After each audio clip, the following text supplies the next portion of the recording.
Bonsoir à vous tous. Permettez-moi de commencer cette séance par un petit hommage à tous les vignerons, œnologues et agriculteurs partout en France qui se sont battus depuis le début de ce mois d'avril contre l'épisode inédit de gel. Nos pensées vont également à tous ceux qui n'ont pas eu les moyens nécessaires pour lutter et ne leur reste que les yeux pour pleurer une récolte dévastée. Comme si le confinement, la situation sanitaire, économique et sociale ne suffisent pas pour peser sur le quotidien des vignerons, encore une fois, les voilà mises à rude épreuve. C'est exactement pourquoi notre matinée 2020, intitulée Les œnologues face aux défis, est plus que jamais à l'ordre du jour et il était dommage de s'en priver en 2021. Nous voilà derrière nos écrans, un an après la première date de la matinée prévue le 17 mars 2020, et reportée à plusieurs reprises. Une année est passée et nous voilà reconfinés. Une véritable guerre biologique qui, malgré tout, nous a inspirés pour le thème de la matinée 2021, que l'on espère concrétiser en présentiel le 14 décembre 2021 au Rocher de Palmer. Bien entendu, dépendamment de la situation. Nous sommes là ce soir pour notre deuxième session en visio de notre matinée 2020. À défaut de pouvoir nous rencontrer, nous avons tenu à vous présenter le contenu afin de présenter le travail de toute une année de la commission technique que je remercie vivement. Je m'excuse auprès de ceux qui étaient là la semaine dernière. Je vais me répéter, mais il faut rendre à César ce qui est à César.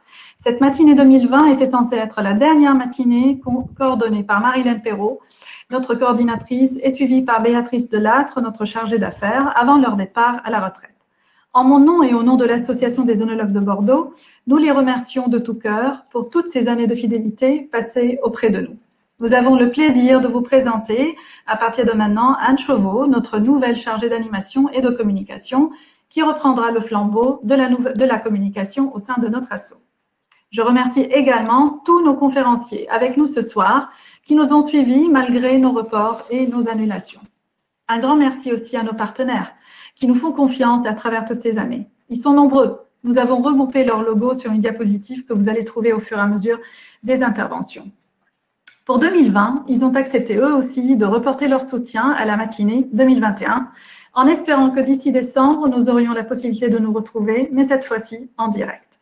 Notre matinée 2020 a toutes ses raisons d'exister, et comment ne pas parler des nouveaux enjeux qui nous attendent? Comment ne pas parler des contraintes qui conditionnent notre profession en tant qu'œnologue, voire notre stratégie globale aussi d'entreprise?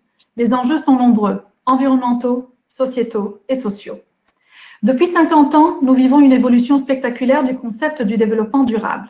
Aujourd'hui, les entreprises se sentent plus que jamais impliquées en adaptant leurs décisions dépendamment de leurs impacts sur la société, environnement ou économie, d'où la naissance de la RSE. Le déclencheur est en grande partie le consommateur, plus sensible et plus exigeant. La filière vin est plus que jamais concernée, car souvent pointée du doigt comme une filière polluante et non responsable. Ceci a fortement impacté l'économie du vin. L'œnologue est confronté à ces enjeux majeurs, car en collaboration avec les acteurs de la filière, il est censé apporter son expertise et ses conseils pour une production vitivinicole plus responsable. Une chose est certaine, un changement drastique dans nos démarches doit être entrepris. Quelles sont les alternatives ou les axes à appliquer? Une multitude de sujets d'actualité seront traités lors de cette session, lors de notre 18e édition de la matinée des œnologues. Je vais laisser le soin aux membres de la commission technique, François et Jimmy, de prendre en charge l'animation de cette session et la présentation de nos conférenciers et des thématiques à traiter. N'hésitez pas surtout de poser des questions et je vous souhaite une excellente soirée à vous tous. Merci. À toi la parole, François. Bonjour à tous. En tant que responsable de la commission technique, donc je vais animer un petit peu cette session. Alors, on s'excuse pour l'ordre de passage des intervenants. C'est pas celui qui était prévu initialement en présentiel. On a été contraint de changer un petit peu l'ordre en fonction de la disponibilité des intervenants que nous remercions. Et c'est pour ça d'ailleurs qu'on a fait ces sessions en visio pour remercier le travail de préparation qu'avaient fait nos différents intervenants. Alors aujourd'hui, on a 4 interventions. Les 3 premières sont plus sur la partie viticole et internationale, puisqu'on a aussi bien un conférencier qui nous vient de Suisse que d'Allemagne. Et on terminera avec Anne-Eugénie Gaspard qui nous parlera de la responsabilité sociétale véritablement des entreprises et de la norme ISO 26000. Voilà. Je ne vais pas être plus long que ça. Je passe maintenant la parole à Monsieur Marcus Riens, en espérant qu'il arrivera à se brancher. Bon, Monsieur Riens, à vous. Merci beaucoup. Donc d'abord, j'essaie de repartager mon PDF parce qu'il y en avait quelques problèmes techniques. Peut-être que ça fonctionne maintenant. Donc ça va plus prendre un petit instant. Apparemment, ça est en train de charger maintenant.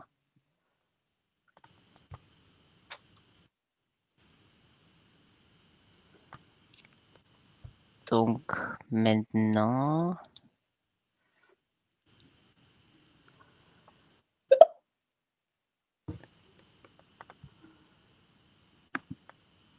ça charge encore.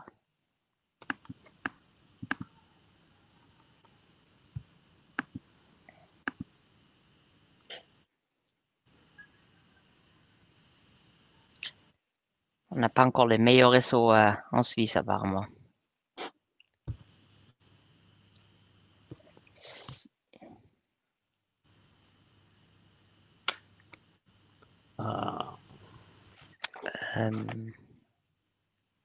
Là, peut-être. Voilà, c'est bon. Là, c'est bon. Ah, c'est bon, parfait. OK. Donc, merci d'abord d'avoir m'invité. Donc, je me présente rapidement.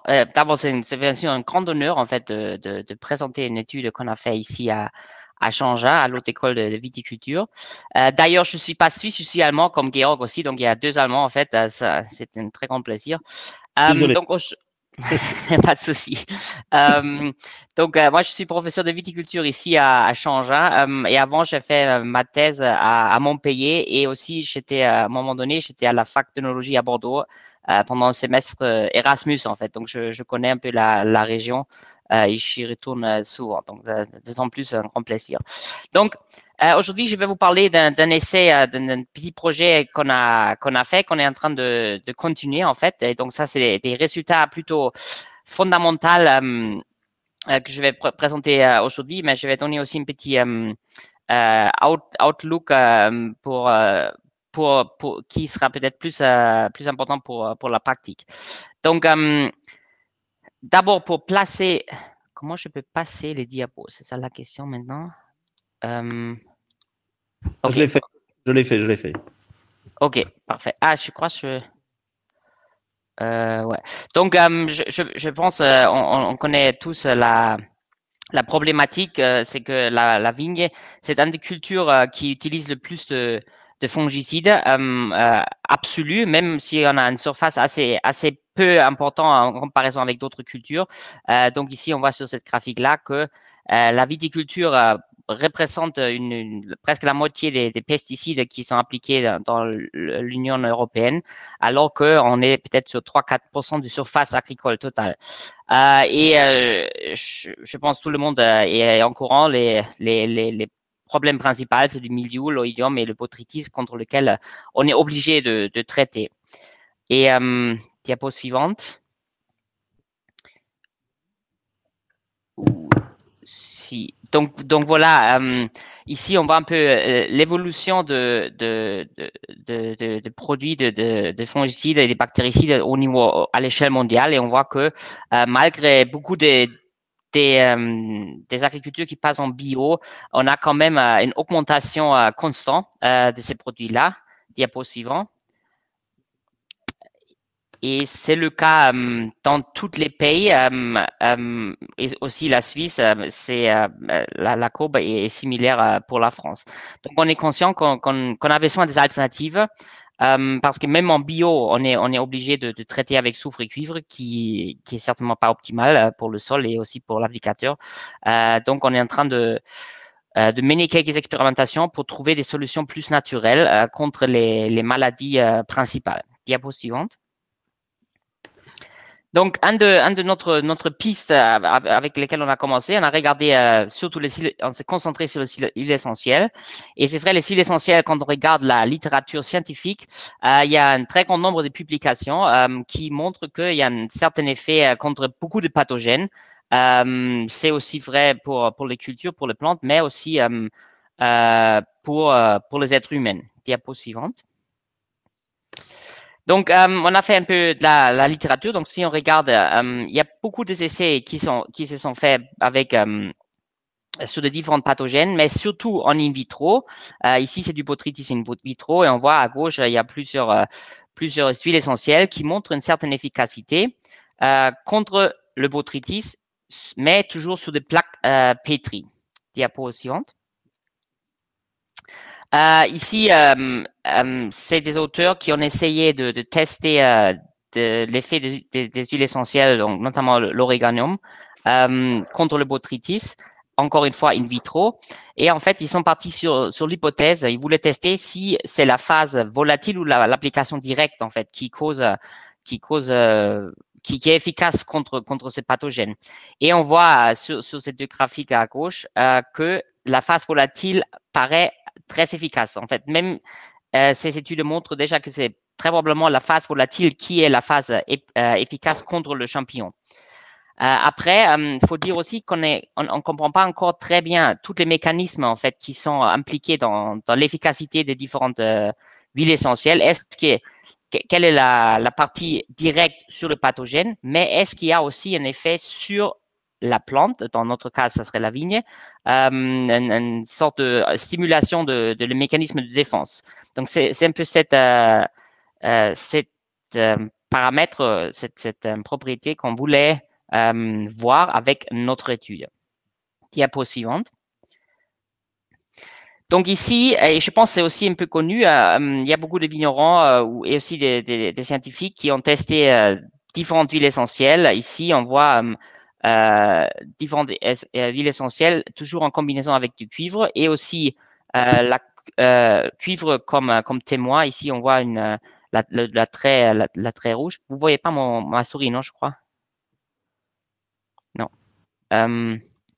Donc ici, on voit que en rajoutant de l'huile essentielle, notamment de l'origan et du thym, les courbes rouges et jaunes, qu'on peut baisser, qu'on a un taux d'infection de mildiou qui est beaucoup plus, qui est similaire à une application de cuivre à 400 grammes hectare, c'était le contrôle ici, au niveau de inhibition de la sporulation de taux d'infection. Sauf que ces études, ils sont assez variables. Donc, si on regarde dans la pratique, de temps en temps, on voit une très bonne efficacité de l'application d'huile essentielle contre le mildiou, mais il y a aussi pas mal d'études qui montrent aucun effet. Et on se rend compte que c'est pas le produit même qui n'est pas efficace, mais c'est un problème de l'application parce que les huiles essentielles ou aussi les terpènes qui sont très probablement les substances actives dans ces huiles essentielles, ils sont assez hydrophobes, donc ça se mélange très très mal dans l'eau. Donc ça pose des problèmes pour l'application et ils sont très vite dégradés, notamment par la lumière. Et aussi, ils sont très vite lessivés. Donc, la problématique, c'est plutôt l'application. Et d'autant plus, si on l'applique direct dans des concentrations élevées, on a une très forte phytotoxicité souvent. Donc, c'est ces problématiques-là qui nous ont préoccupés et c'est sur ça qu'on est en train de travailler et qu'on a travaillé sur cette étude-là. Diapo suivante. Donc, notre hypothèse, on est parti sur l'idée que c'est la phase volatile qui est très probablement la plus efficace. Donc, on s'est dit, on va d'abord tester, est-ce que la phase volatile nous aide déjà à empêcher le développement du mildiou. Et pour ça, on s'est dit, on va bricoler une chambre climatique qui va nous permettre de volatiliser d'une manière continue des vapeurs de huile essentielle, des différentes huiles essentielles qu'on a testées. Et on va voir si ça a une certaine efficacité avec la perspective éventuellement de produire de nanocapsules ou des sortes de disperseurs de phéromones qu'on pourrait mettre dans les vignes pour les exposer aux vapeurs d'une manière continue. Diapo suivante. Donc, du coup, ici, on voit cette chambre climatique et on a bricolé quelque chose que je vais vous montrer plus tard. Et ensuite, on a d'abord évalué l'impact sur la physiologie de la vigne. Donc, justement, pour voir les éventuels effets phytotoxiques. Donc, on a mis sur la photosynthèse, la vigueur, la vitesse de croissance, etc. Et surtout, après, on les a infectés, traités. Et on a fait ce qu'on appelle on a regardé en fait l'ARN messager pour voir est-ce que notre traitement, ça déclenche des mécanismes dans la vigne qu'on n'a pas encore, qu'on connaît pas encore. Diapo suivante. Donc, notre système, c'était assez simple en fait. Donc, on a pris cette chambre climatique, on a mis une chambre étanche dans cette chambre climatique et on a bricolé un système de fumigation continue très très simple avec ces deux boîtes à droite où on a mis de l'huile essentielle dans la chambre de traitement et on a mis rien dans la chambre de contrôle. Diapo suivante. Donc ici, on voit dans le chambre, il y a des chambres en plexi dans lesquelles on a mis les plantes et on voit que la vapeur, il est rentré par en bas et il est sorti en haut. Comme ça nous a permis de faire une série de expérimentations avec différents types de l'huile, différentes longueurs, différentes conditions expérimentales. Et je vais juste vous présenter celle qui était le plus, on va dire, efficace. Diapo suivante. Pour la quantifier, donc on a bien sûr aussi travaillé un peu sur les concentrations. Donc ça, c'était un grand défi en fait.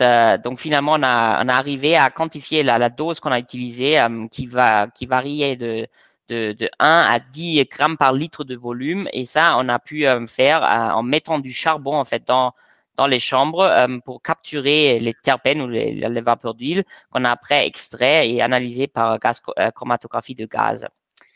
Diapo suivante. Donc, la première chose qu'on a fait, en fait, on a mis les vignes et on a juste voulu voir l'effet phytotoxique. Aussi, un effet phytotoxique. En fait, si on mettait des vignes pendant une dizaine de jours, qu'on a exposé ça aux vapeurs de l'huile essentielle.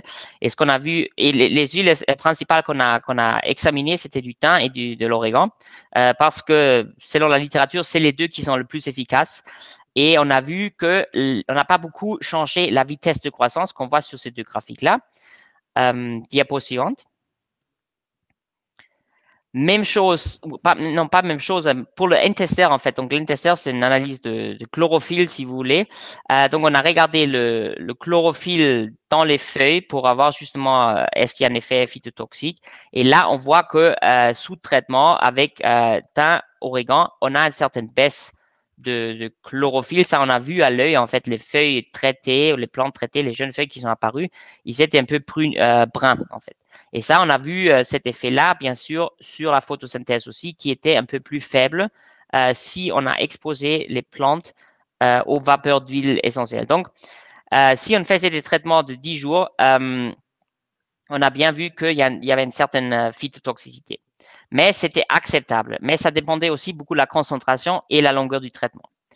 Donc, maintenant, ce qu'on a fait, donc on a infecté, donc on a fait des expérimentations avec du mildiou. Donc, on a infecté les plantes avec du mildiou.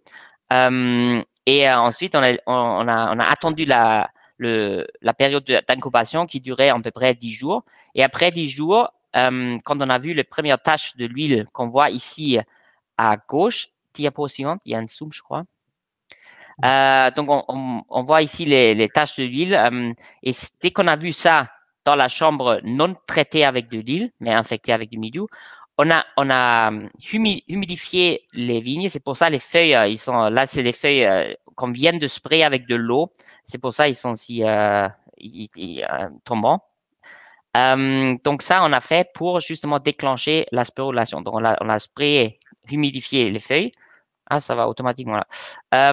Pour déclencher la sporulation qu'on voit ici à gauche. Donc ça, c'est la chambre de contrôle qui n'était pas traitée avec de l'huile essentielle. Et là, on voit une sporulation sur presque toute la feuille.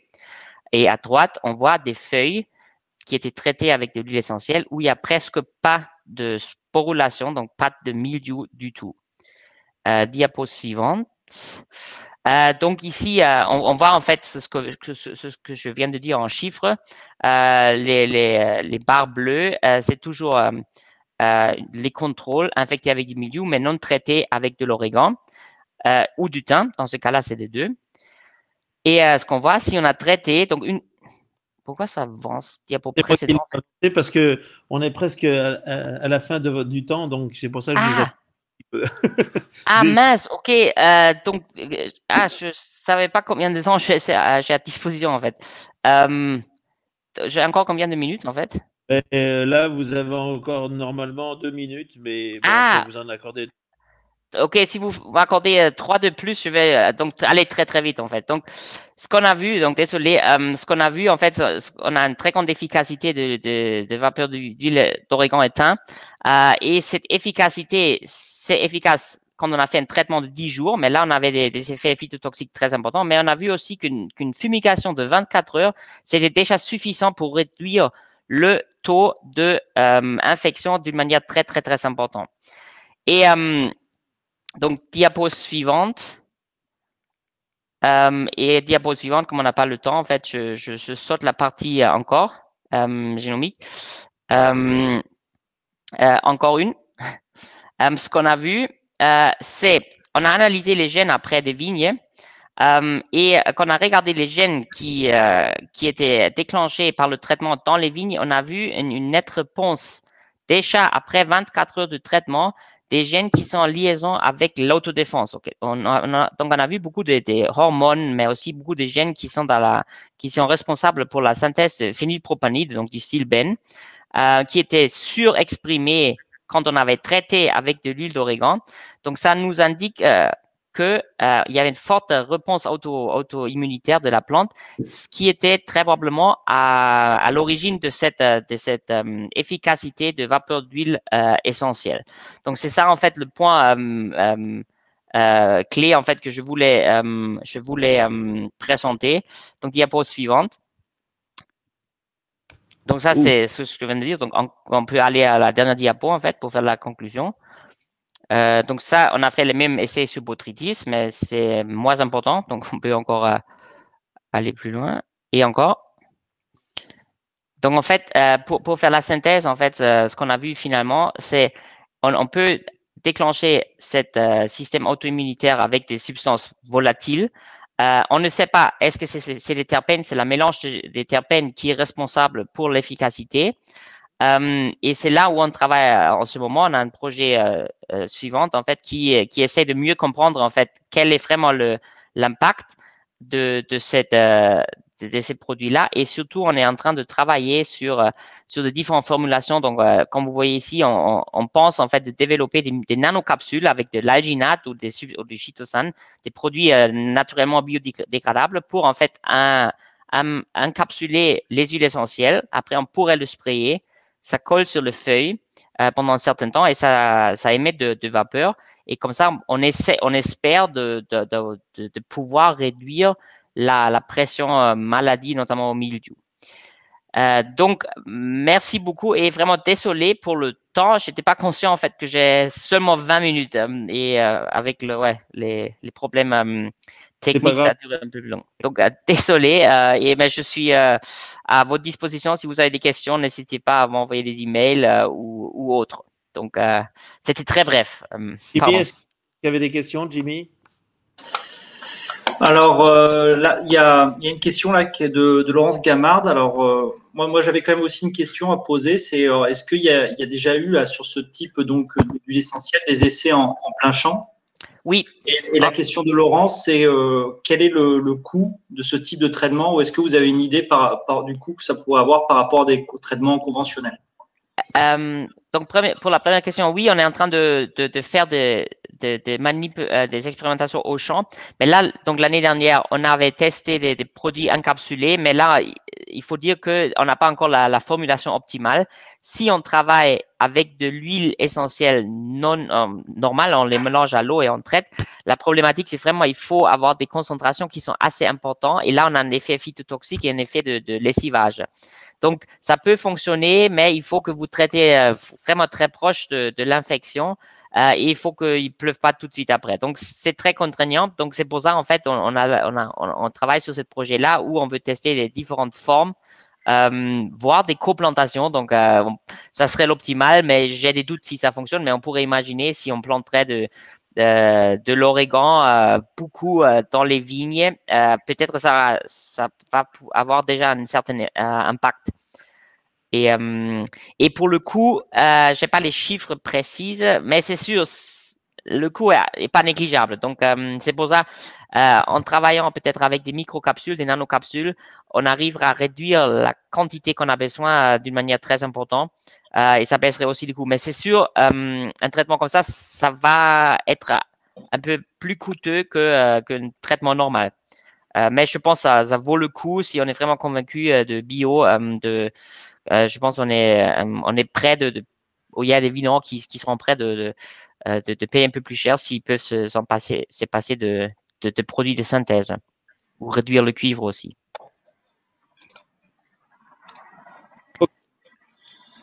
Je vous remercie. Merci beaucoup. Pour le moment, il n'y a pas d'autres questions. Merci beaucoup. Merci en tout cas. Avec plaisir. Monsieur Sommier, c'est à vous.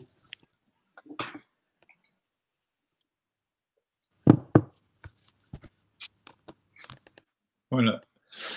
Bonjour à tous, merci de suivre cette présentation. Donc moi je vais vous parler du projet Oiseau. Donc c'est un projet de viticulture de précision qui vise à utiliser des images acquises par des satellites pour faire de la régulation de dose au niveau de l'épandage des pesticides.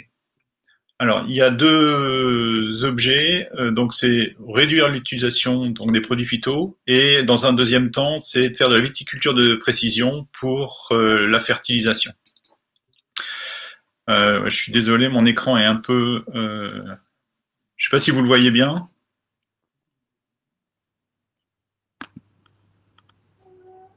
J'ai l'impression que tout est... Ouais, ça arrive tout doucement. Donc sur le projet Oiseau, en fait c'est un projet qui est mené en partenariat avec 6 intervenants. Donc il y a des intervenants techniques, donc l'IFV, Téléspazio qui va s'occuper de la partie acquisition d'images et traitement des images satellites, une société qui s'appelle Black Swan Technology qui va être à l'origine de la conception du boîtier électronique qui va permettre de réguler les appareils, et nous en tant qu'éditeur de logiciels, donc Process to Wine, qui allons être à la croisée des chemins pour faire parler les images avec les machines. C'est un projet qui s'est officiellement terminé au mois de décembre de l'année dernière et où on a pu le mettre en œuvre. Enfin, on a commencé à faire des premiers essais sur le terrain avec 2 utilisateurs finaux qui sont les vignerons de Buzet et la société Banton et Loré qui fait de la prestation de services viticoles.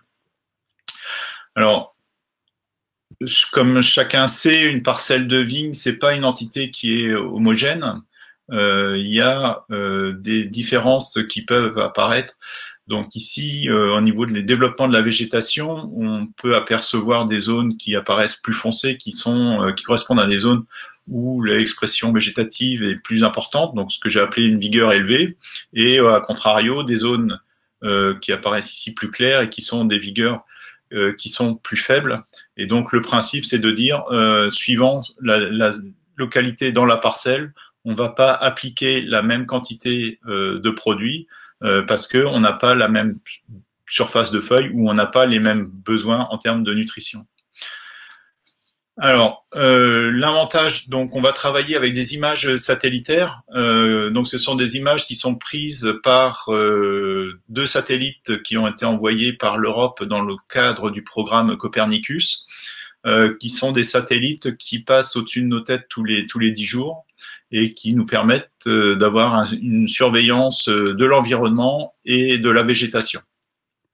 Alors le gros intérêt de ces satellites, c'est que les images sont mises à disposition gratuitement et qu'ils ont quand même une prise de vue qui est assez rapprochée, hein, puisqu'on a un cliché tous les 10 jours.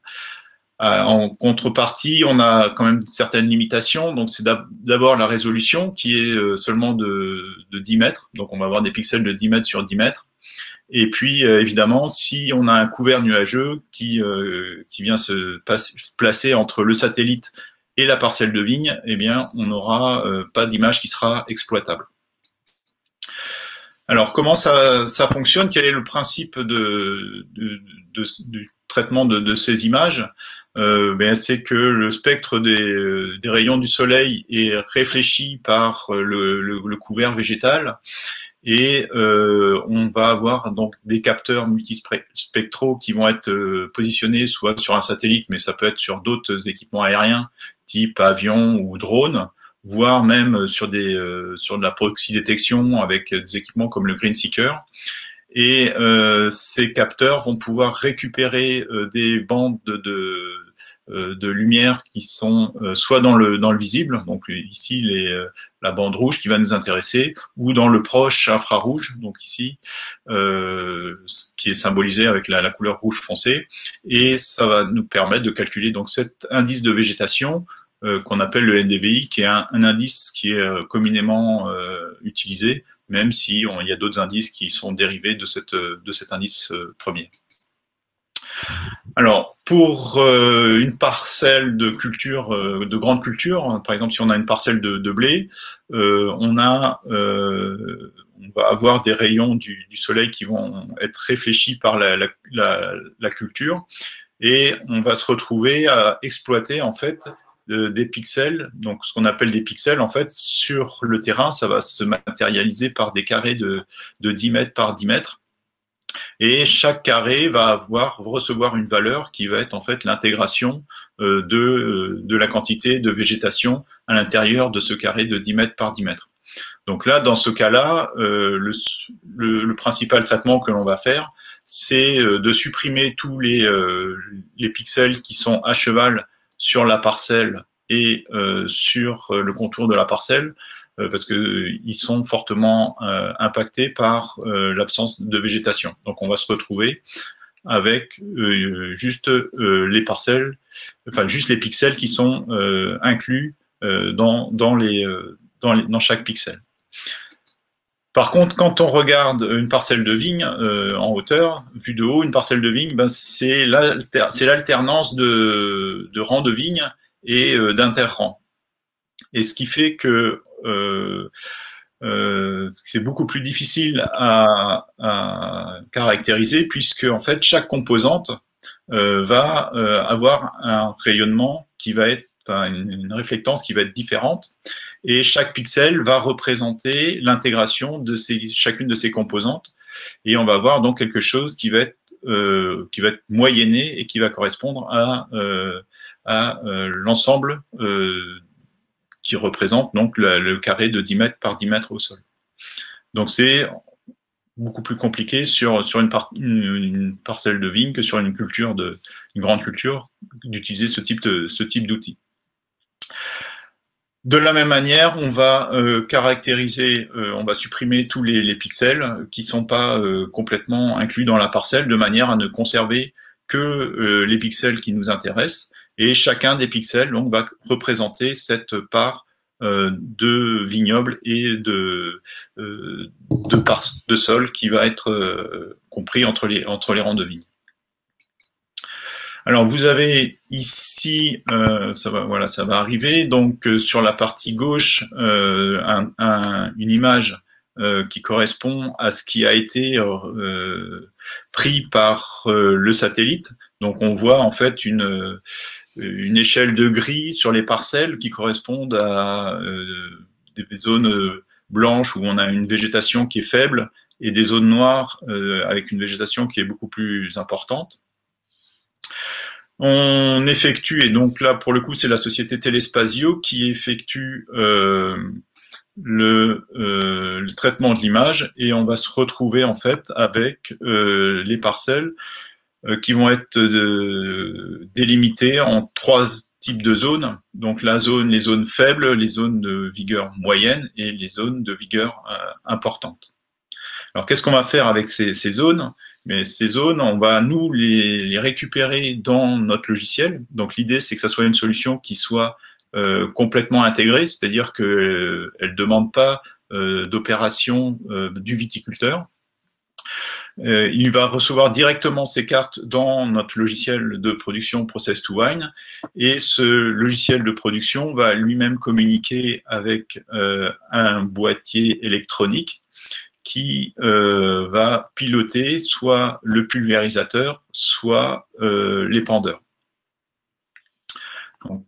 Voilà, et il y a une caractéristique supplémentaire, c'est dans le cadre de l'utilisation du pulvérisateur, où en plus on va intégrer automatiquement, toujours dans un souci de limiter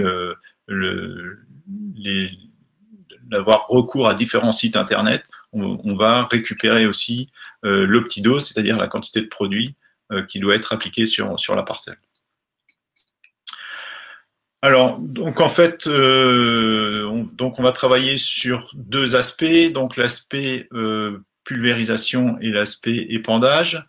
On va, comme vous le voyez ici, sur la partie droite de l'écran, on a la tablette qui va servir en quelque sorte de console, sur laquelle on va avoir la position GPS du tracteur, et on va être en capacité d'interroger au cours du déplacement du tracteur la carte pour savoir dans quelle zone on se situe. Est-ce qu'on est dans une zone de forte vigueur ou au contraire dans une zone de faible vigueur, de manière à adapter la quantité de produit qu'on va appliquer. Alors, comment ça va fonctionner, donc il y a plusieurs phases dans la mise en place de cette solution. C'est d'une part, donc c'est de saisir des informations de base du parcellaire. Donc on a besoin des caractéristiques de la parcelle, son cépage, son année de plantation, mais surtout on a besoin de la délimitation de la parcelle. Et cette forme géométrique, on va l'envoyer donc à Telespazio, qui va regarder et analyser en fait tous les clichés qui sont utilisables et qui va nous renvoyer, comme je l'ai montré tout à l'heure, pour chaque parcelle, c'est son découpage en différentes zones.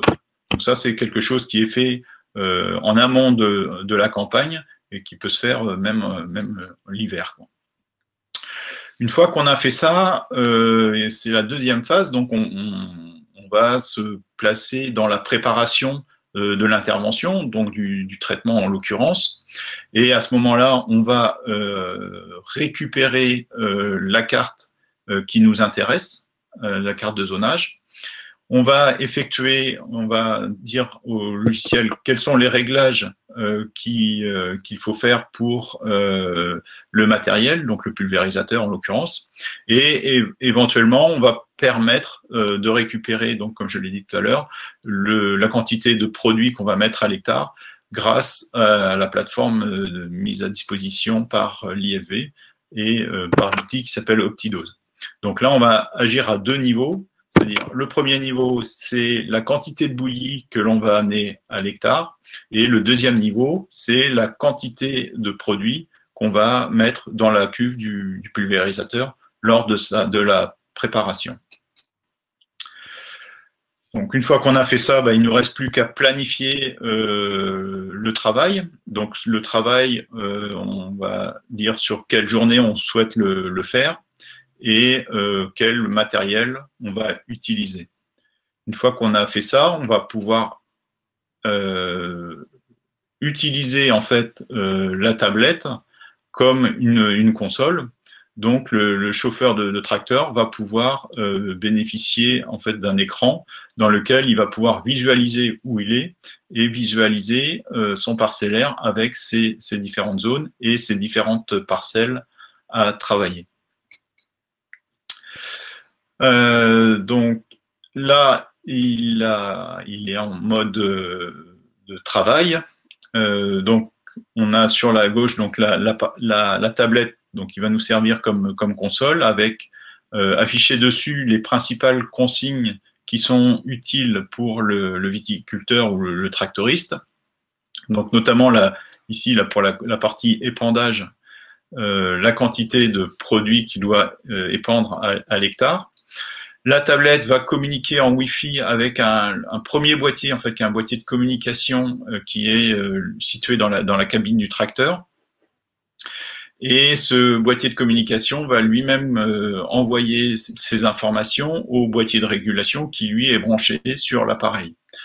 Et le boîtier de régulation est aussi connecté à des pesons, de manière à savoir à connaître quelle est la quantité de produit qui sera épandue, de manière à pouvoir remonter cette information au niveau de la tablette et de réguler la quantité de produits en fonction du déplacement qu'a pu faire le tracteur.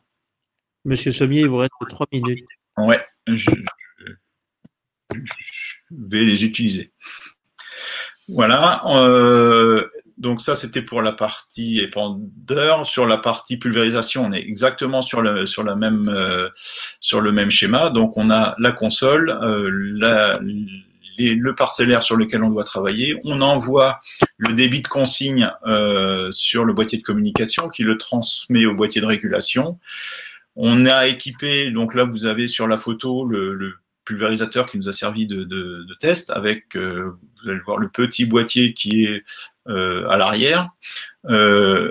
Donc ce boîtier est connecté avec un débitmètre, ce qui nous permet de relever en temps réel le débit et d'avoir une boucle pour éventuellement corriger un peu le débit s'il ne correspondait pas exactement à la consigne, et de permettre d'avoir une régulation très fine. On a équipé la tablette de quelques boutons, notamment on peut basculer en mode manuel pour laisser le choix au tractoriste de diminuer lui-même la dose. Donc on peut baisser de 10 ou 20%, ou on reste en mode automatique, et là c'est le système suivant la zone dans laquelle se trouve le tracteur qui s'en charge.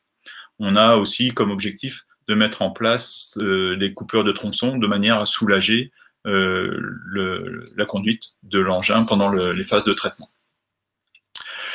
Voilà, là c'est l'objectif à terme, donc c'est de fournir en temps réel les informations du traitement pour savoir si ce qui était prévu est réalisé correctement, et pour avoir en fait un retour d'information en temps réel sur la qualité du travail qui est fait.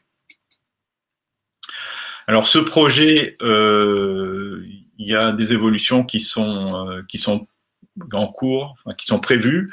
Donc une des évolutions, c'est d'abord d'avoir comme données sources des images qui soient d'une résolution plus fine que ce qu'on a avec le satellite, mais on serait sur le même format d'image, de manière à ce que ce soit complètement transparent pour le viticulteur. Donc ce seront soit des images qui viendront soit d'avions, soit de drones. Et puis la deuxième évolution qui nous est demandée, c'est aussi de pouvoir modifier les valeurs de vigueur de la carte, parce que il peut arriver que le traitement de l'information, et notamment sur les cartes satellites, ne corresponde pas exactement à la réalité du terrain. Donc il faut laisser l'expert du terrain ou le conseiller pouvoir modifier cette carte. Voilà, je vous remercie pour votre attention, et je reste à votre disposition, évidemment, si vous avez des questions. Jimmy, y a-t-il... Jimmy. Alors, non, là, pour le moment, il n'y a pas de questions. À ce moment-là, on a déjà un peu dépassé. On va passer la parole à Monsieur Messner de l'Université de Gessenheim, qui a comparé 3 types de production, la viticulture intégrée, la viticulture biologique et la biodynamie. Monsieur Messner, c'est à vous. Voilà. Est-ce que vous pouvez voir les images? Impeccable. Parfait. Très bien. Bon, je me présente peut-être vite fait. Mon nom, c'est Georg Meissner. Je travaille depuis Oui, plus que 15 ans à l'université de Geisenheim, mais j'habite avec ma femme et nos 4 enfants ici dans le nord de l'Italie, en Alto Adige, dans les Alpes. Et moi, je m'appelle chercheur associé pour la viticulture biodynamique de l'université de Geisenheim. Et ici, dans le nord de l'Italie, j'étais responsable maintenant les dernières 8 ans pour un grand domaine où les propres vignes sont en biodynamie, mais il y a aussi un achat de raisins de plus de 100 producteurs. Et l'idée, c'était avec Hannes Schulz, le président de Geisenheim aussi, toujours mon fonctionnement à la fac, c'est de combiner un peu tout ce qui est recherche et enseignement avec une vie vraiment pratique. C'est peut-être ça. L'équipe à Geisenheim qui travaille sur cet essai, elle est assez grande. C'est pas que moi. Il y a plusieurs chercheurs. Il y a ma thèse qui a été faite dans ce projet, mais il y a une autre aussi. Il y a plusieurs autres thèses qui se servent de cet essai. On a jusqu'à maintenant fait plus qu'une 50aine de travaux des bachelor thesis et master thesis et voilà quoi. Bon, je vous présente juste vite fait. Je voulais vous montrer, si vous regardez l'évolution de la surface viticole en bio les dernières années, là où vous voyez les flèches rouges, c'était en 2006, c'est là où on a commencé l'essai à Geisenheim. À cette époque-là, je connaissais la plupart des vignerons bio et maintenant je suis complètement perdu dans le monde. Ça a eu une croissance assez importante. C'est juste pour vous montrer que là à Geisenheim, on a commencé à un certain moment où c'était encore assez petit. Ce qu'il faut peut-être aussi dire que moi, je ne donne pas seulement des cours à Geisenheim, je suis en train de voyager un peu partout. Chaque année, je suis aussi en France à la fac de Toulouse où on me donne une journée pour traiter ce sujet-là. Oui, et qu'est-ce qu'on peut dire? C'est surtout en France, vous avez eu cet exemple-là, c'est la raison pour la conversion en bio ou surtout en biodynamie, c'était surtout souvent, si vous regardiez dans les années 90 ou 2000, souvent des grands domaines pour des raisons de qualité. On peut vite faire dire ça. Bon, mais je n'ai pas de temps de vous expliquer et de rentrer trop dans le système bio et surtout biodynamique. Je vous explique ce qu'on fait à Geisenheim depuis 15 ans. Là, on est en train de préparer un deuxième essai. On prépare un nouveau champ d'essai où on veut aussi jeter le regard sur les jeunes plants.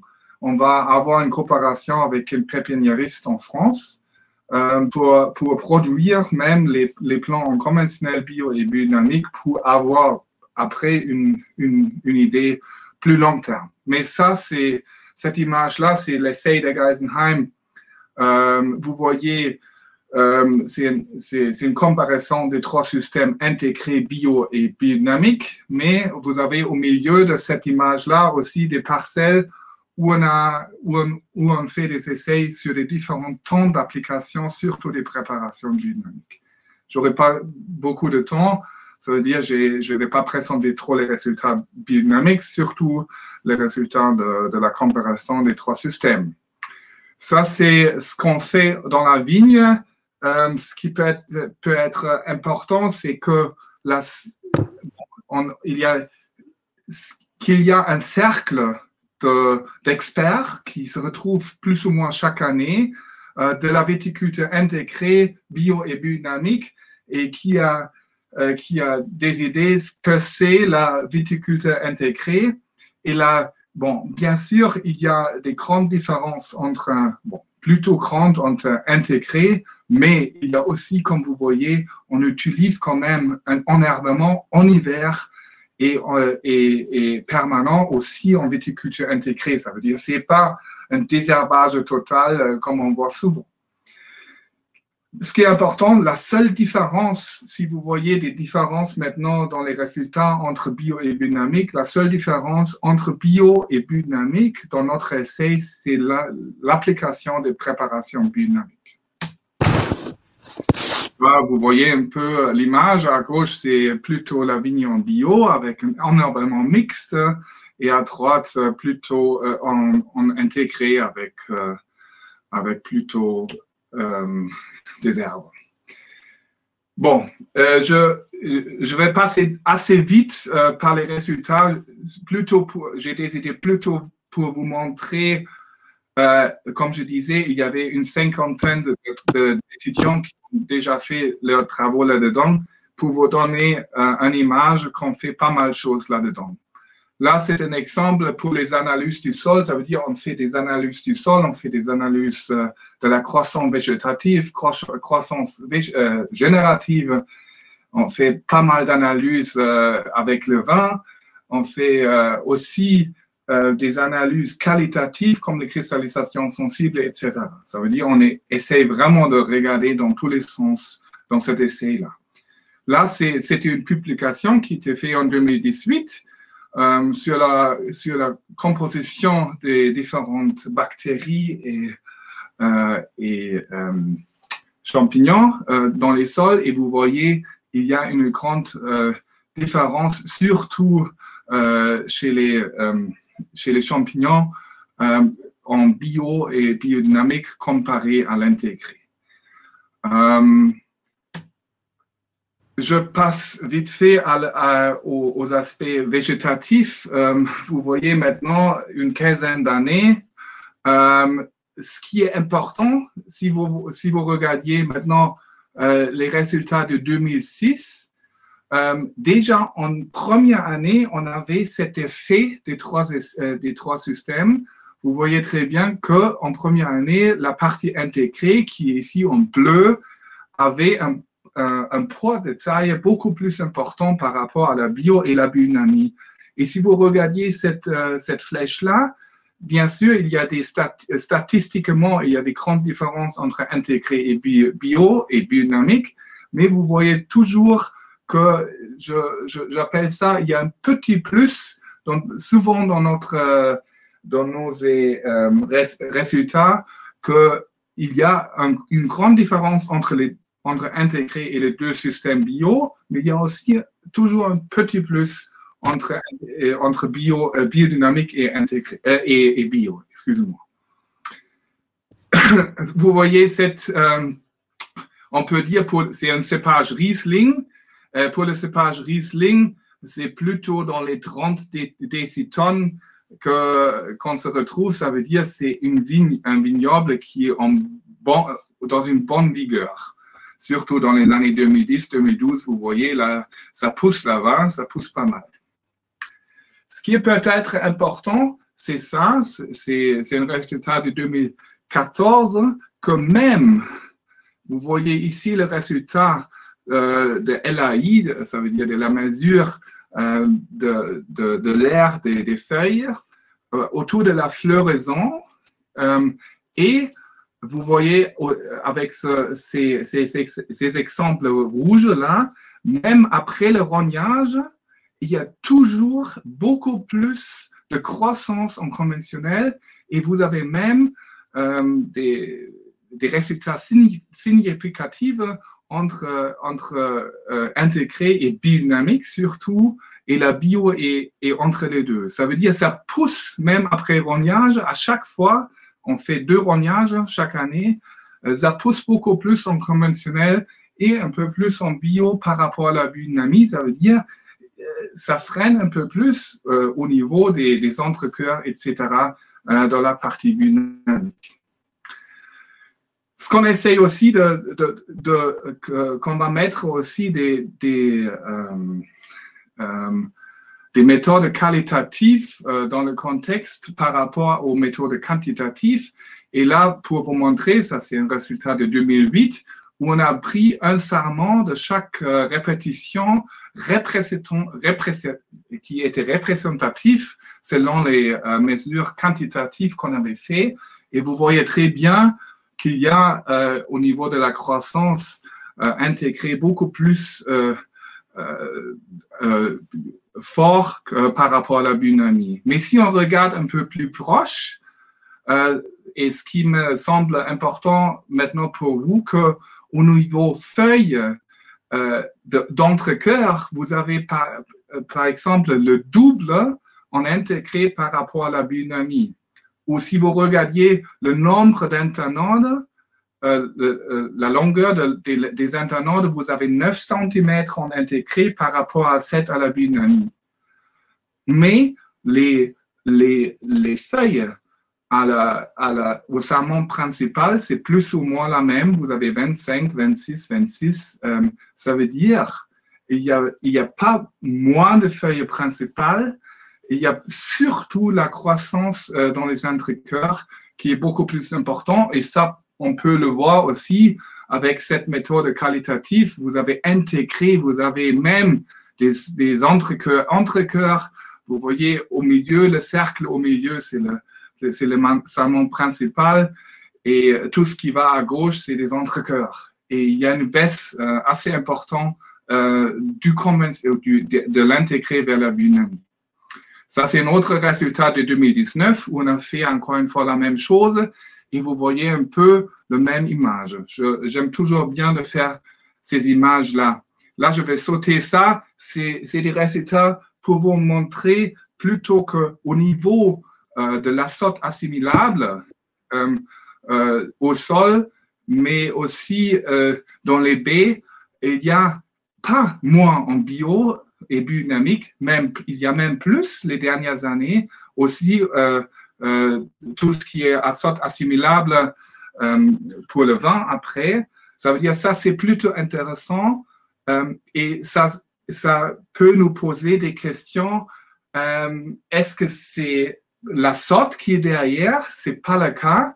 C'est plutôt les aspects hormonaux, etc., où on se pose des questions, ou la réaction de la plante sur l'environnement. Il y a une publication de Jean Masson en France sur des aspects génétiques et épigénétiques qui me semble très intéressant au niveau de la résilience de la vigne dans les vignes en biodynamie en Alsace, qui montre un peu la même direction. Regardons à la structure de la grappe, et je passe plutôt aux images qualitatives, encore une fois. En 2012, vous voyez la structure de la grappe en intégré, elle est beaucoup plus compacte par rapport à la biodynamique. Ici, une même image de 2009, encore une fois, vous voyez des grappes beaucoup plus compactes en intégré par rapport à la bio et la biodynamique. Et bien sûr, ça a des effets sur la pourriture acide. Vous voyez, dans plusieurs années, on a quand même des attaques de pourriture acide beaucoup plus importantes en intégré par rapport à la bio et à la biodynamique. Tout ce qui est rendement, vous voyez très bien que c'est des rendements plutôt allemands, assez hauts, et surtout en 2018.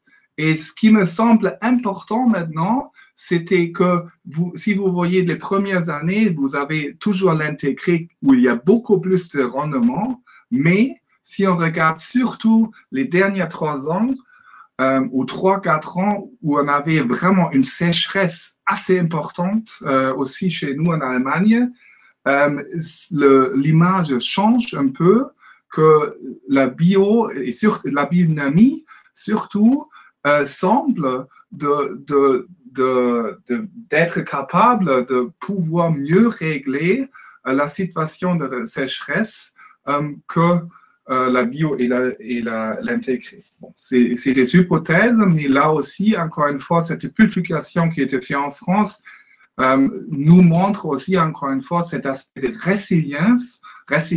On se pose pas mal de questions là-dessus. Est-ce qu'on change peut-être aussi avec l'application des préparations biodynamiques? Est-ce qu'on a des effets de résilience sur le vignoble?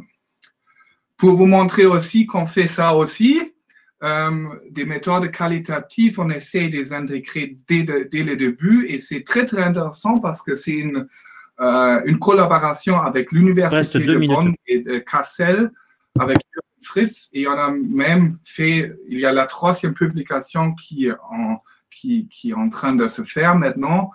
On a fait des publications scientifiques là-dessus. La méthode, elle est en train d'être évaluée. Et ce qui est intéressant de la comparer aussi avec les analyses dites normaux qu'on peut bien sûr faire à Geisenheim aussi dans les laboratoires. Mais Jürgen Fritz de l'Université de Bonn, il était capable presque dans toutes les années, sauf en 2009 pour les jus de raisin, ou en 2012, il y a un petit, il a fait une faute, mais c'est des mesures à l'aveugle qu'il fait. Il pouvait carrément encadrer et dire ça c'est la conventionnelle et ça c'est la biodynamique. Et vous voyez la flèche jaune là, et vous voyez des aspects de dégénération dans l'interprétation de ces échantillons. Que la dégénération du gauche à droite devient plus importante, surtout dans le contexte d'altération. Oui? Oui, il va falloir conclure parce que vous avez dépassé déjà votre temps de 2 minutes. Ah, excuse-moi. Bon, je vais conclure très vite. Je finis avec ça. On a fait pas mal de dégustations, mais je ne vais pas rentrer trop là-dedans. C'est juste pour rigoler un peu.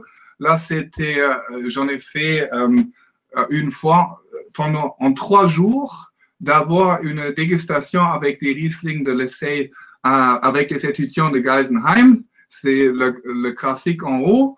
Et en 2 jours, avec les étudiants des facs de Montpellier, vous voyez très bien que, dépendant du pays, la dégustation se fait complètement différente. Vous voyez bien, Bitterkeit, ça veut dire en bas, les Français, ils ont plutôt goûté l'amertume dans le Riesling et les Allemands plutôt l'acidité. Ça veut dire les étudiants allemands, ils avaient plutôt l'habitude de boire du Riesling avec une bonne acidité par rapport aux étudiants français. C'est pas pour juger, mais je me pose beaucoup de questions là-dessus aussi sur tous ces aspects de dégustation. Il y a l'aspect culturel qui joue là-dedans aussi. Là, c'est les publications qui étaient faites dans cet essai-là. Et je vous remercie et merci pour votre attention. Et voilà, j'attends vos questions. Merci, Monsieur Meissner. Je vais demander à Jimmy s'il y a des questions. Jimmy? Non, pour le moment, toujours pas de questions sur. Donc, on n'a toujours pas de questions sur le chat et aussi sur les questions. Alors, moi, j'aurais un complément. Dans le programme initial, il y avait en fait 2 intervenants qui devaient faire des comparaisons entre le mode de culture intégrée, si je peux dire, la bio et la biodynamie.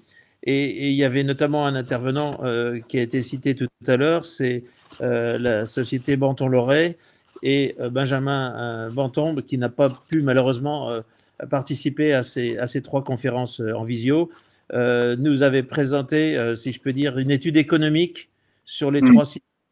Et cette étude, elle sera mise sur notre site internet dans quelques jours ou 1 ou 2 semaines. Voilà, c'est ce que la petite nuance que je voulais donner. On va maintenant passer la parole, on va quitter, si je peux dire, la partie agronomique pour aller vraiment dans la partie RSE et normes, puisque donc Eugénie Gaspard va nous parler de la norme ISO 26000. À vous, Eugénie. C'est bon. Bonsoir à tous. Donc, écoutez, je suis ravie d'être avec vous ce soir. C'est vrai que je ne suis pas du tout une experte de votre domaine. J'ai trouvé les interventions passionnantes à ce titre-là, en tant que consommatrice et d'observer la magie de la nature que vous étudiez. et c'est vraiment passionnant. Vous remerciez également de m'avoir invité ce soir pour parler de développement durable et de responsabilité sociétale avec vous. Donc, je travaille pour le groupe AFNOR et à la délégation régionale pour la Nouvelle-Aquitaine. Et depuis une vingtaine d'années, en fait, je sillonne et je rencontre pas mal de monde, d'entreprises, d'acteurs, de réseaux professionnels pour sensibiliser à la responsabilité sociétale et l'intérêt de ces démarches-là pour répondre aux enjeux du monde de demain et dans lequel nous sommes déjà d'ores et déjà aujourd'hui. Donc, mon intervention ce soir, donc, ça va être pour vous parler de responsabilité sociétale et vous présenter rapidement la norme ISO 26000 qui donne le cadre de définition et de référence de la responsabilité sociétale et qui est donc un cadre qui est international et qui peut donc tout à fait être utilisé pour réfléchir dans ses propres activités à l'impact que l'on a sur l'environnement, mais aussi sur la société en général, sur la santé, sur la population, sur les êtres humains, et de regarder après à une échelle plus globale comment nos impacts des uns et des autres peuvent faire évoluer l'environnement et la société dans un sens ou dans un autre. Donc, le groupe AFNOR, rapidement, est très connu pour son activité d'acteur français central de la normalisation. Aujourd'hui, plus de 90% des normes qu'on appelle volontaires, donc qui ne sont pas obligatoires, mais volontaires, sont publiées à l'échelle internationale et elles font la règle des échanges et des collaborations sur les différents sujets sur lesquels portent les normes. Vous en connaissez beaucoup en termes de méthodes d'analyse, de spécification des produits, de services, mais il y en a aussi beaucoup sur les systèmes de management et aujourd'hui sur des sujets sociétaux. Et ensuite, l'association AFNOR a des filiales dans le domaine de l'édition pour faire la veille normative et éditeur d'ouvrages aussi, et propose des formations. Et sa filiale AFNOR Certification propose des certifications et des labellisations, et notamment sur la responsabilité sociétale. Quand on parle de responsabilité sociétale, on parle de développement durable. C'est comment une organisation, finalement, s'empare des enjeux globaux de développement durable pour donner sa propre contribution et limiter ses impacts négatifs, voire développer des activités qui sont contributives à un développement plus durable. Quand on parle de développement durable, on ne parle pas que d'environnement. Et ça, c'est important. On parle souvent des 3 piliers du développement durable. Et donc, à l'échelle internationale, quand on parle de développement durable, on parle autant de l'humain que de l'environnement.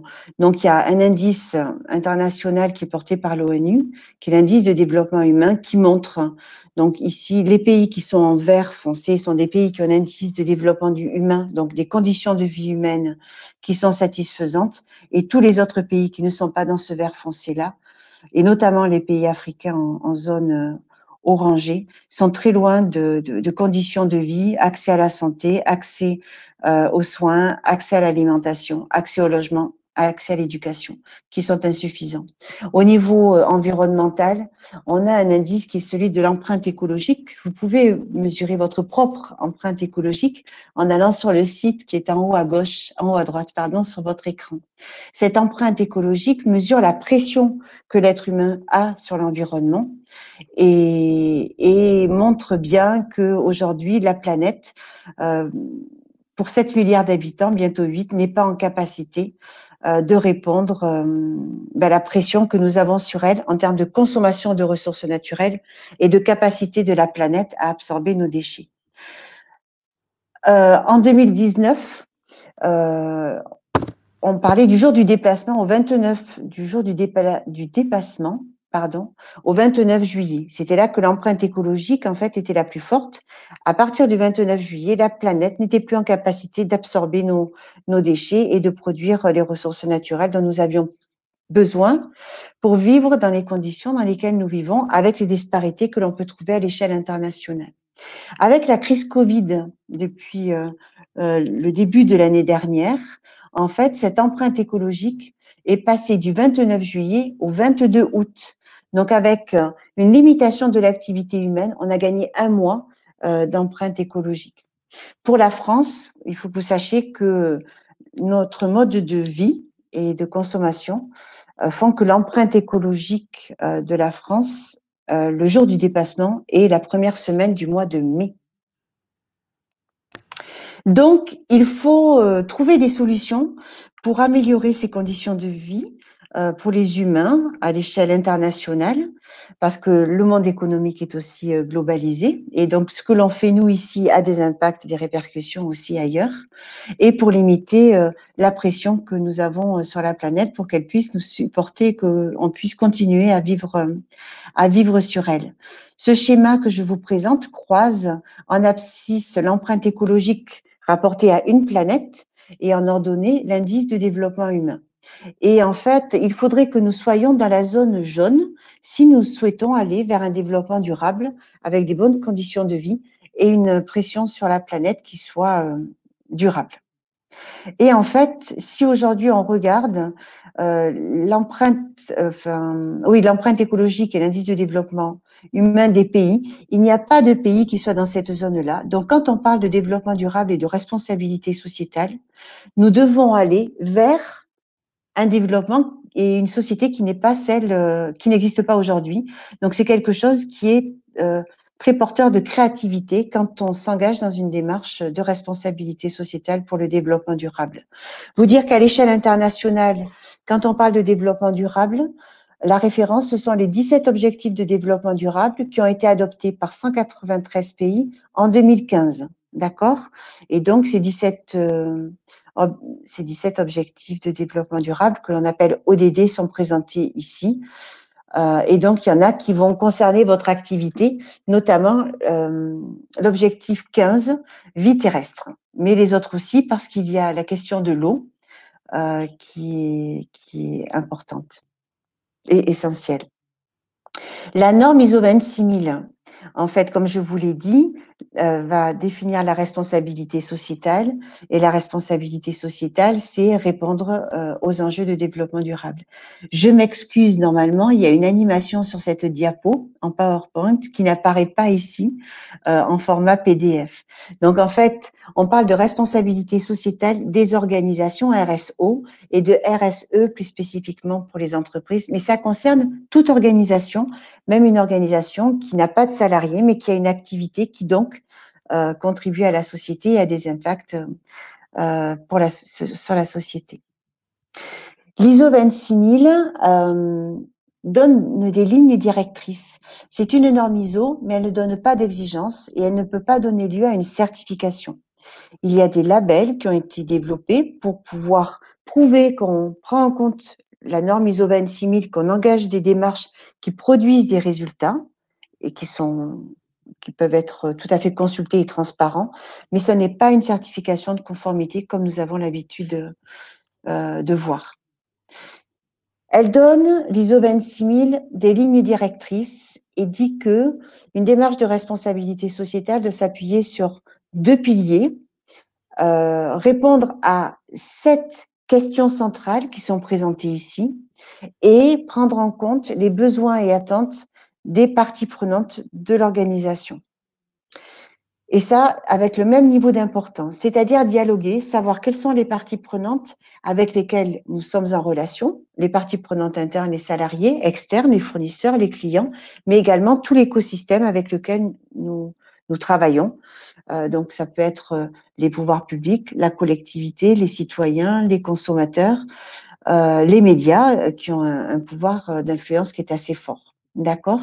Et donc, il faut dialoguer avec eux pour voir quelles sont leurs attentes vis-à-vis de nous et leurs préoccupations pour pouvoir avoir une vision à moyen et long terme. Et se préoccuper de 7 questions centrales qui sont ici. La question environnementale qui est majeure dans ce sujet de responsabilité sociétale n'est qu'une question sur les 7 questions centrales de la responsabilité sociétale. On y retrouvera bien sûr tout ce qui sera impact sur le milieu, l'environnement, la biodiversité, eau, le sol, l'air, la consommation des ressources naturelles, la préservation des ressources naturelles et des milieux, et toutes les démarches qui vont permettre d'aller vers une transition écologique également. Un point central dans la responsabilité sociétale, ça rejoint ce que je vous ai présenté au préalable au niveau de l'indice de développement humain, c'est la question des droits de l'homme. C'est quelque chose qui est central dans la responsabilité sociétale. Et donc, on va le retrouver dans deux questions centrales, droits de l'homme et relations et conditions de travail. Dans les droits de l'homme, on va trouver tout ce qui va être la préoccupation liée au handicap, liée à l'âge, liée à la lutte contre toute forme de discrimination. On y retrouvera la liberté d'expression, la liberté aussi syndicale, ne pas discriminer des personnes au regard de leurs origines. Et il y a dans la réglementation française, si on fait le parallèle, 25 critères de discrimination que l'on pourrait retrouver ici. Il va y avoir tout ce qui est relations et conditions de travail, tout ce qui est santé, sécurité au travail, formation, développement des compétences des salariés et qualité de vie au travail et tout ce qui va être risques psychosociaux qui devront être vus. La loyauté des pratiques, c'est comment est-ce que on préserve toute forme de corruption dans les activités, comment on est transparent, comment est-ce qu'on protège les brevets et les marques. Comment est-ce qu'on a des contrats qui sont transparents et comment on respecte des contrats vis-à-vis de ces différents partenaires, clients et fournisseurs.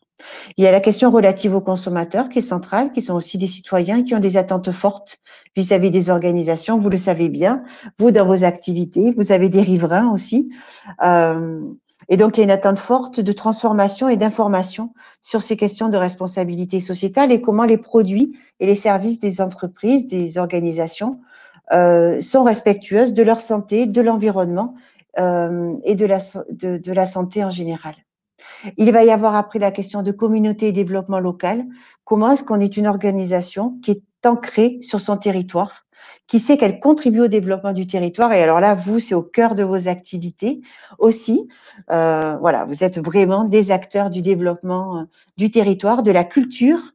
Il y a la culture agricole que vous exercez, mais aussi les traditions autour du vin qui est très importante, que vous préservez et que vous participez à entretenir au travers des années et des générations. Et donc ça, c'est majeur et vous accompagnez ce développement aujourd'hui avec toutes les réflexions que vous avez et c'est passionnant. Et au cœur de tout ça, il y a la question de la gouvernance, elle est majeure. Parce que quand on est dans une démarche de responsabilité sociétale, ça veut dire qu'on inscrit son organisation comme un élément de l'écosystème de la société. Et donc, on s'engage sur des valeurs, sur le fait de se préoccuper de tous ces sujets que portent les autres questions centrales, et on le met au cœur de sa stratégie et au cœur des préoccupations de l'organisation. Ça veut donc dire qu'il faut qu'on mette en place un système de management, un dispositif de suivi des actions que l'on met en œuvre pour limiter les impacts négatifs et être un contributeur positif pour ce développement durable, avec des moyens. Mais en fait, ça n'est pas remettre en cause tout ce qui est fait, c'est juste regarder de façon, avec, je dis toujours, des lunettes triple foyer, avec les 3 piliers du développement durable, comment est-ce que on a une contribution sur ces sujets-là et comment est-ce qu'on peut l'améliorer. Et en même temps, il faut que dans cette gouvernance, il y ait des valeurs, de l'exemplarité sur cette responsabilité sociétale et répondre à 7 principes de comportement qui sont ici à droite, que définit l'ISO 26000.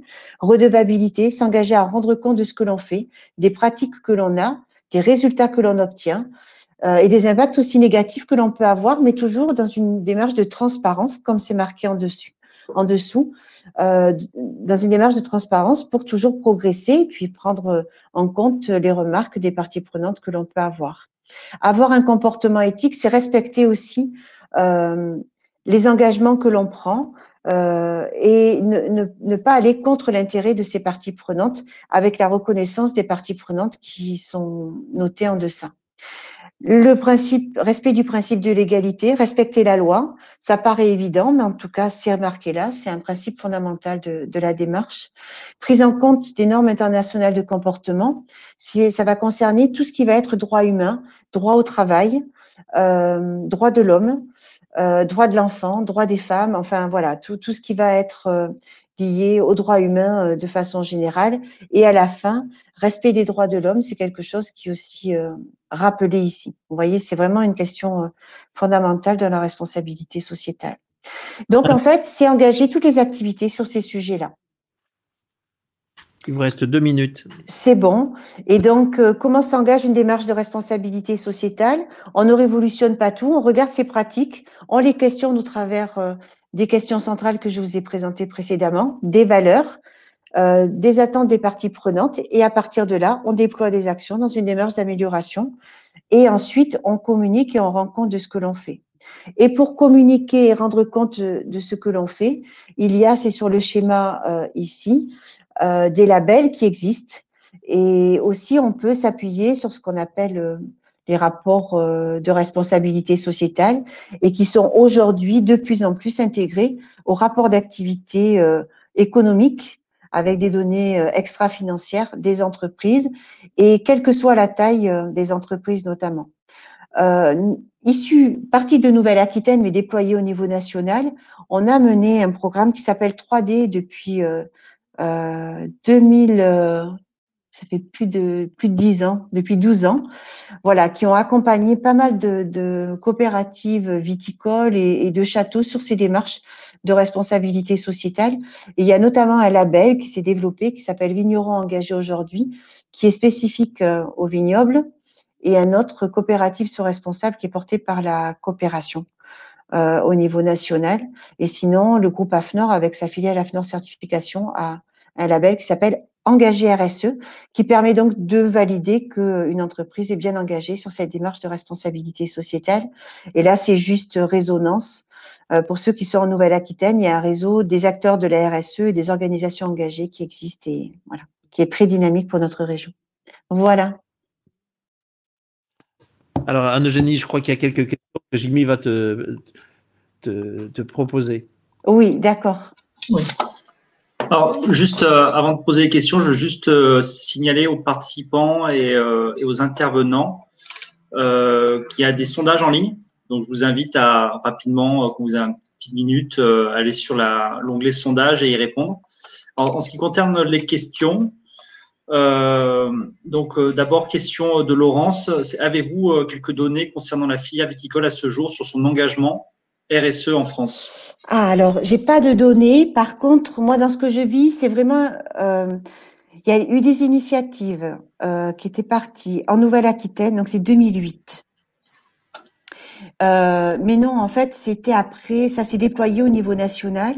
Et il y avait, depuis le départ, des acteurs du secteur vitivinicole qui étaient engagés. Et dans les labellisés aujourd'hui, il y a pas mal de coopératives viticoles qui sont labellisées RSE. Il y avait eu des initiatives aussi en Languedoc-Roussillon qui avaient donné lieu à des publications et notamment aussi sur la question des achats dans le secteur vitivinicole. Et de ces initiatives sectorielles, il y a eu un document, pardon? La semaine prochaine, Linda Filon qui parlera de la déclinaison de la 26 000, justement. Avec le label engagé. Et en prenant l'exemple du Pays d'Oc, bien sûr. Voilà. C'est ça, voilà, très bien. Et donc, de ces initiatives-là, finalement, a été publié un document normatif qui s'appelle AC, alors c'est barbare, c'est les normes pour le titre, mais ACX30 032, qui est la déclinaison de l'ISO 26000 pour les acteurs de la filière vitivinicole.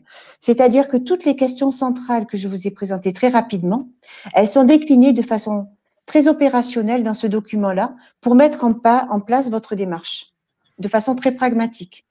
En même temps, elle identifie les parties prenantes et elle donne des pistes d'action, vraiment très méthodologique.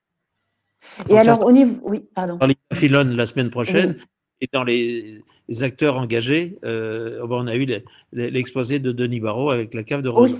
C'est ça, voilà. Tout à fait. Alors, je pourrais… Alors, moi, je n'aurai que les informations concernant le label engagé RSE, vignerons engagés, et puis le label coopérative sur responsable des coopératives. Mais si vous voulez, je pourrais vous le faire passer, la liste des labellisés, si ça vous intéresse. Mais c'est vrai, et moi, ce que j'observe, il y a toujours une mobilisation du secteur vitivinicole. Je pense que vous avez été quand même énormément victime d'informations négatives de la part des médias et que du coup, ça a créé beaucoup de dynamique autour du sujet. de façon à avoir des arguments pour riposter et pour montrer que vous pouviez avoir des pratiques agricoles qui étaient responsables et que vous n'étiez pas que des destructeurs de l'environnement, bien au contraire, malgré les produits phytosanitaires. Donc, on a une autre question pour vous. Donc, effectivement, pour appliquer donc une démarche RSE aujourd'hui dans l'entreprise, il faut commencer par faire un état des lieux. Et la question est, est-ce qu'il y a une méthodologie normalisée pour effectuer cet audit interne? Voilà. Alors, si vous voulez avoir un appui méthodologique pour faire cet état des lieux, moi, je vous conseille cette norme ACX 30032. Et après, il y a une norme complémentaire qui est la norme X30029. Là, ça donne une méthode de hiérarchisation et de priorisation des domaines de responsabilité sociétale pour engager votre plan d'action. Ok, ça c'est vous le faites tout seul.